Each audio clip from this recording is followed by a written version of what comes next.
Well guys, what can I say? We got this new chair, we've got the orange hoodie on, we've got the orange screen behind us, which is really just a wall. I painted this colour. We're feeling the brand vibes, man. The Carrot Corner vibes are flowing through us. And to celebrate, what better way than to review some turn bluff opportunities. I am going to voice act a conversation today between me and 3 imaginary students. I'm going to show you the thought processes that my poker students normally get wrong by channeling them through these made up characters. Dark confession time, guys. Sometimes when I'm in the house on my own, this may not surprise many of you that know me well, I go around recording voice notes of made up characters on my phone and sending them to people. Sometimes I record impressions of like famous people and stuff and send them to people. I probably just get ignored on most of the WhatsApp groups I'm a part of because of this, but I thought I would use this passion for bad voice acting today by showing you guys how I would teach students when they get turn play wrong, as they inevitably do. If you like the way we talk about the game here at Carrot Corner, don't forget to check out the Carrot Poker School. Now selling as one complete bundle on carrotcorner.com. That's grades 1, 2, and 3, the theory grades, and grade E, the MDA mass data grade, all rolled into one package that lets you save 700 UK pounds when you pick it all up at once. What are you waiting for? Let's get to today's video. It's not actually sponsored by these Bullies chairs, but highly recommend these guys. They're very good chairs. We're not affiliated or anything. Just thought you should know I'm really enjoying the chair. Okay, enough ranting. To the video.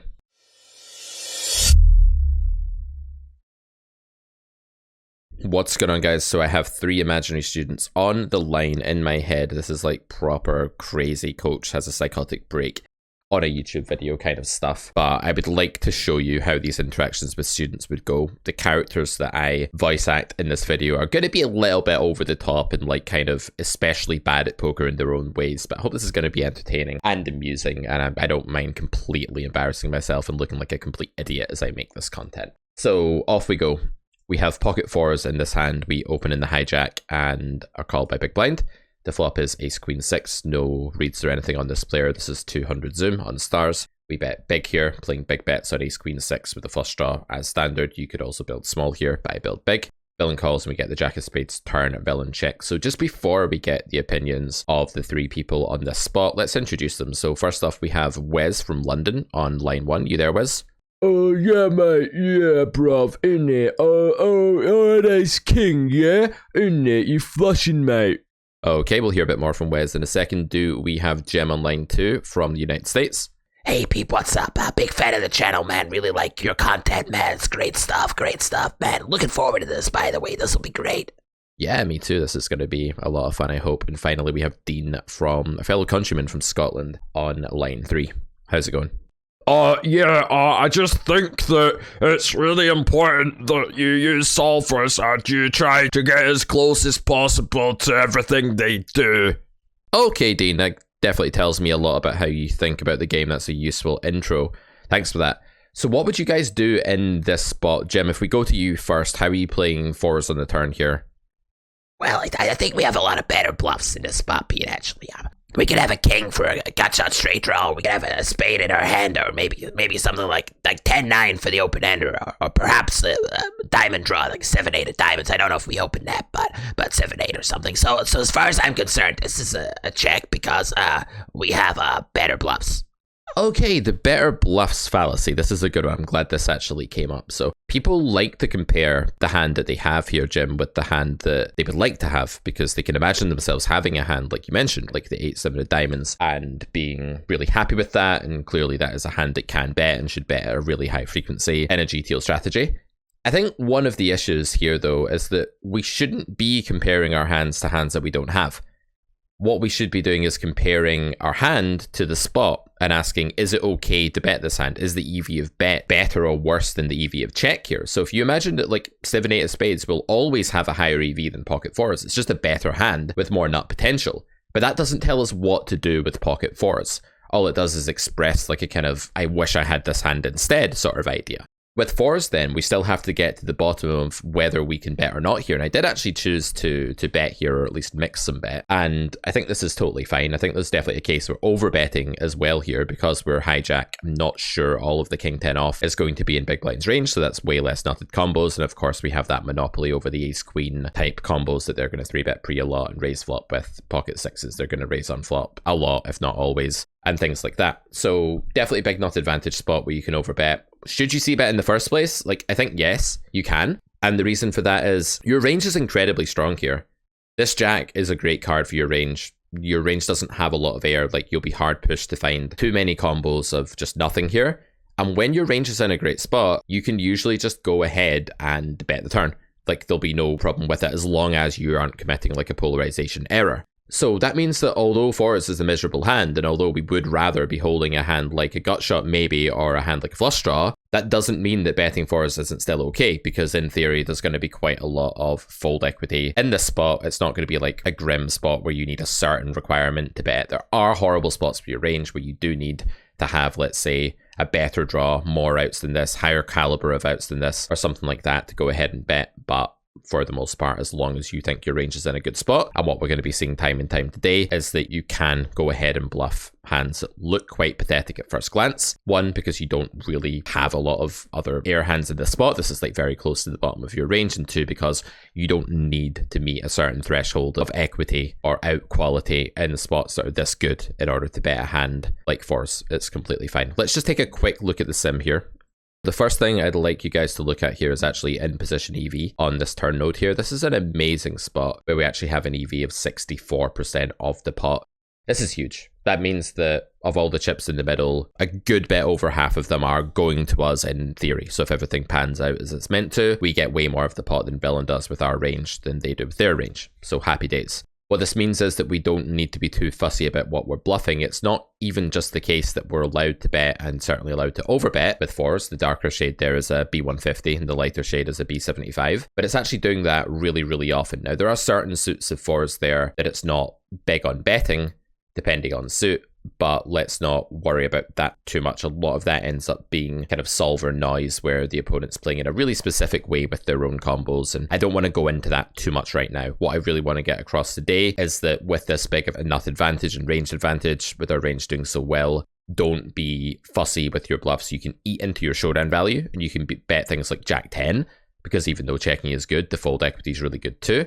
In fact, if you do go ahead and overbet here, you're getting 58.4% fold equity. That's almost enough to make your bet break even with total air. And then, of course, you're going to have ways of hitting the river, even with a hand like fours, which is as close to air as you can get here, or just about.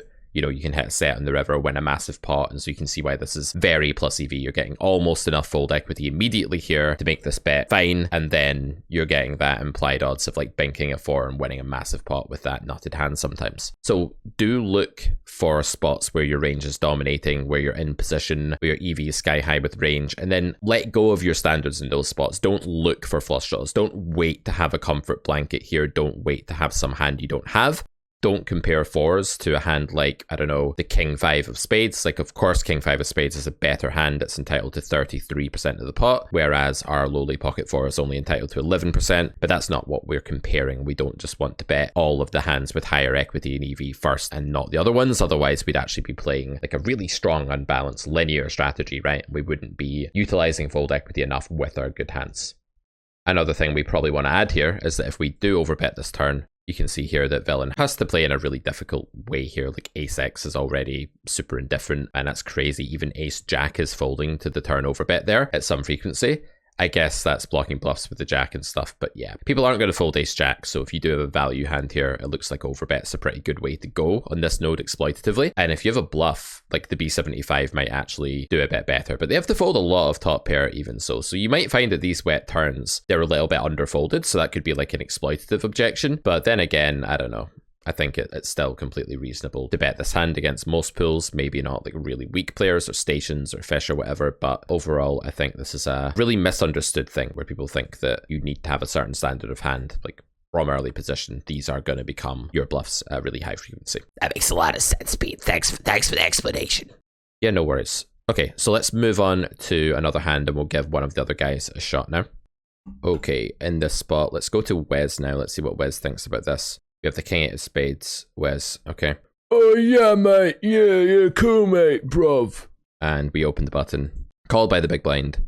Queen 10-9.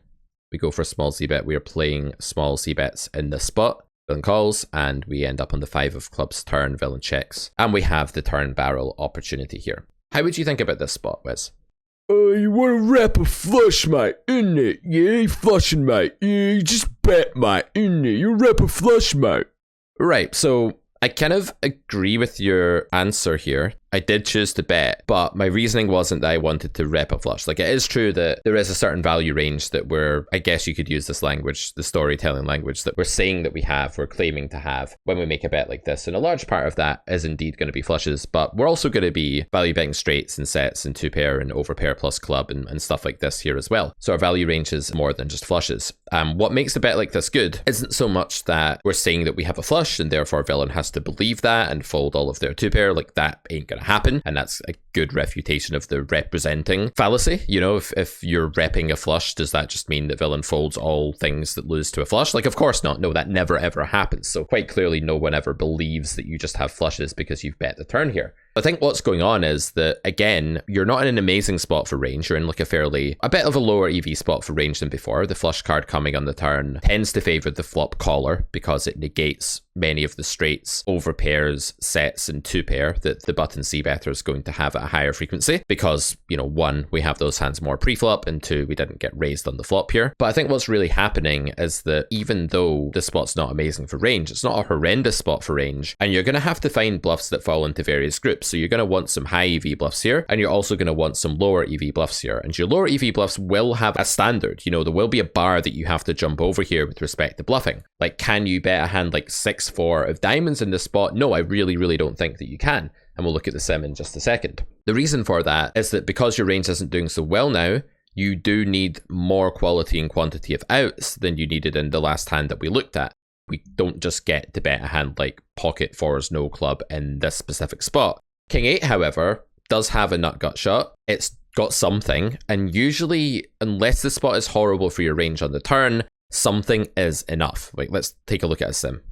So we can see here after small bet and call on the queen 10, 9, we have the 5 of clubs turn. EV-wise for our range, looking at this magic number again, it's nowhere near as good as it was in the last hand. We're only at 53.5% here, not 60-something%. So it's not like a dominating spot where you can bet whatever the hell you want. When your range isn't dominating, i.e. the spot is more neutral or unfavorable for your range, we use these concepts a ton in grade 1 of the Carrot Poker School, where we introduce them, by the way. Do check that out on Carrot Corner if you haven't already. But if you look at a hand here like what's an utter trash hand the button could have in this situation. If you imagine like ace 5 offsuit with no club, that's just not going to be allowed to bet, and it's probably going to be a sizable error if it does bet. Yeah, it's actually losing like notable amounts of EV there if you look at the bottom right. If you have ace 5, it's only okay to barrel the turn with the club. But our hand, which was the king 8 of spades, it doesn't really incur such a limitation because it's got enough going for it. Some EV is enough EV in most turn spots. If this in position EV number here actually read like 44, like if it was a catastrophically bad spot for range, then maybe the bar would be even higher and we'd need an even better hand to bluff. But I would ask the three of you really to ask yourselves, how much EV am I losing here? Like, how many of these bluffs am I missing? And you get to the spot with king 3, which is probably even better, by the way, because it unblocks more folds than king 8 does, while still having similar redraw properties. This hand might even be like mandatory against humans, because again, the question is like, how easy is it to defend here? They have to fold some top pair, but they have to call a lot of crappy top pair as well, depending on the kicker. Same thing for the second pair, although that is usually folding without a redraw. And then their continues are mostly pair plus redraw, good top pair plus, that sort of thing. They also have to find some bluff raises, which is easier said than done in a spot like this. So I think it's just always a good idea against humans, because humans don't react well to aggression. They react better to passivity than aggression in most spots, to at least make sure that you're not missing bluffs like this. I just think this is a good example of a spot that people miss all the time, and it's to their detriment. By the way, villain did fold there. If you wanted to know the results of the previous hand, I don't know if I showed you, we bet and villain folded there as well. I, of course, only show you hands where I win. If I showed you losing hands, you know, I wouldn't be able to sell any content and it wouldn't really work, guys. You can understand why it's just winning hands. Yeah, like I actually don't lose hands. I've never lost a hand of poker, because it's when you get that good, you just don't lose any hand ever. Great, you'll get there. You'll get there one day. Okay, let's move on to hand number 3 now. And we're going to bring Dean into the equation here. So we have the 5-4 of hearts. We open the hijack and the big blind calls. We get the old 9-3-9 flop, and we go for a small bet on this texture. Oh, actually, I think you'll find it 39% pot is our superior sizing. Okay, I don't have B39 in any of my sims, but yeah, I take your word that it maybe gains a little bit of EV in theory. I wouldn't worry too much about stuff like that though, Dean. Like, the most important thing is that you're playing a sensible strategy that you can replicate at the tables, I would think. Anyway, we do bet the flop and get called. The 10 of hearts comes on the turn. What do we notice about this turn card? Like, what do we think is going on here? In Pyro Heat Map, we should have EV approximating 59% pot on this turn card with our range. Okay, 59% you say, right? I'll double check that. I've not looked at the sim yet, guys, so we'll see if Dean's right about that in a second. But what does that mean for this hand? Like, how are you making a strategy out of that? You need to roll a very specific frequency. It all depends on RNG. Okay, but how are we making a choice about which hands we're able to bet in the first place? Like, we just talked there, I was explaining to the other guys, Wes and Jim, about how we need a certain standard of hand in a spot. Like, how high is the bar here, do you think? Is this a spot where, for example, we can only bet with a gut shot? Or is this a spot where we can just bet with two random terrible cards that are basically drawing nearly dead? Like, is 5-4 too pathetic to get into the betting range? That's what I'm wondering in this spot. I looked up a sim, and it says you can only bet with clubs, diamonds, and spades, not hearts. Okay, so I shouldn't have made this bet. No, it's bad. Right, okay. So why is that, Dean? Why is it that the solver doesn't want to bet with hearts here, but does want to bet with diamonds, spades, and clubs? I don't know. Okay, so how useful would that be for you as a heuristic at the tables? Like, how readily would you be able to recall something like that and use it in game, do you think? I don't know. Okay, so let's say that that's probably not the best way to think about poker, right? Like, even if that's true, that the solver isn't betting those hands, I think hands like 5-4 are able to bet here at a really high frequency in general. And the reason why this is a natural looking bluff to me is that I don't actually need very much going on in this spot to bluff, given that the 10 is really favorable for my range. So why is the 10 really favorable for my range? And why is it that that card, coupled with the fact that we're in position with a big nut advantage, just gives us a ton of range EV here? Well, the 10 is good for our range because our opponent folds some 10x hands on the flop. We see bet tons of ours. It's an overcard to the board. Typically, these overcards to the board will hit the better more than the caller. The exception there is maybe like the ace, right? The really big ones that hit the showdown value stuff. But in general, cards like a 10, a jack, a queen on a low board are really going to favor the in-position player. And I think that that's just going to guarantee that fold equity is decent. There's not going to be much interactivity here for either player's range in this texture. Like, no one's going to have flush draws, for example. So there won't be really strict rules about what kinds of outs you need to have here. When your range is doing well and the board isn't super wet and soaking, there won't be these requirements about needing to have a gut shot or anything like that. So let's just take a quick look at our final sim here and we'll see what that's saying. Okay, so we're B33ing the flop here, 18 into 54, villain calls, and we get this 10 of hearts turn. So right away, EV here, I'd expect it to be really high. Yep, coming in at 64% for our range, so that's almost as good as the first one. And that will mean that the strategy is pretty easy going. There are not a lot of standards here at all. You can see that like the big hands with the gut shots, like the Queen 8, are betting, but even without a gutter, just like the naked overcard King 7, that's enough in terms of quality and quantity of outs. It's applying pressure at a really high frequency here. Same thing for like Ace X suited, just betting, getting folds from bigger hands at high frequency. Will meant to fold some pocket pairs here to this bet. Of course, there's easy bluffs to find that you'd rather have. You'd rather have Queen Jack, but that's the funny thing. King 8 is actually betting at a higher frequency than Queen Jack, because that's how the solvers reach this equilibrium. It's found that increasing the frequency of King 8 relative to Queen Jack is a less exploitable and more effective strategy against random strategies than the other way around. So even though this hand has higher EV than this hand, like if we compare those, Queen Jack coming in at 39%, King 8 only 20%. That isn't how we build a betting range on the turn. That's not how we formulate an understanding of bluffing. So when we look down here, turns out Dean is absolutely right about the 5-4. Yes, I told you, 5-4 of hearts should check. And the solver does say that 5-4 of hearts should check, but I wouldn't really worry about that too much. Like this suit phenomenon, there's no EV difference really. It seems to be the same. This sim isn't solved 100%, but you know, we're not seeing much of an EV loss there from betting the 5-4 of hearts. If there is a reason for it, I don't think it's going to be terribly important, and I would advise you guys not to use metrics like that you need a solver to tell you about, and then that you have no hope in hell of replicating on your own or can't even explain. That's definitely something that you need to be careful of, and I'm sure people will tell us in the comments exactly what's going on here and why this is, and how it's to do with the backdoors and villains range and how they're behaving and which combos of pocket pairs with which suits villain calls with and which they fold with and stuff like that. But it doesn't really matter. Today's lesson is all about the fact that most of you three guys I'm teaching today, but also you, the audience, more generally, are missing bluffs with loads of hands here, because you're getting here with king 8, you're getting here with king 6, king 5, 5 4, 6 5. By the way, 7 6 is a weird anomaly. It's almost got slightly too much equity to want to bet, but not enough to want to bet at the same time. It's like a weird island, and also probably unblocks folds quite hard. But yeah, apart from that, like all of these hands you're getting here with, and missing barrels that the solver's making at a high frequency. And I think this is a really difficult spot to defend enough in. If we look at the defense here, villain's going to have to call 4s, 5s, 6s at a really high frequency, ace, jack, king, queen. Tons of hands that are not very comfortable to call with. And they're also going to have to find bluff raises with the king, queen, and hands like this as well.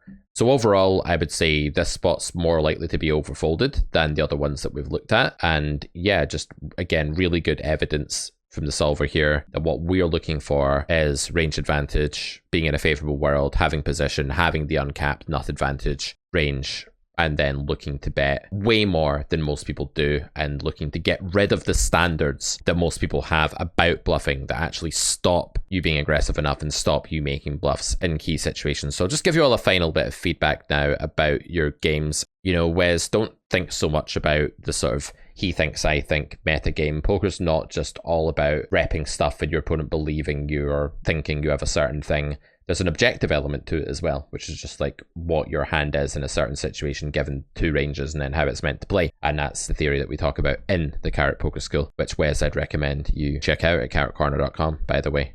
I definitely think it would do a lot to broaden your horizons on how poker works objectively. Jim, don't feel like you are absolutely, you know, governed by standards about what you bluff, that you always need a draw or anything like that. Assess how good the world is for your range. Go from there. Bet hands that have measly pair draws if you think your range is doing well.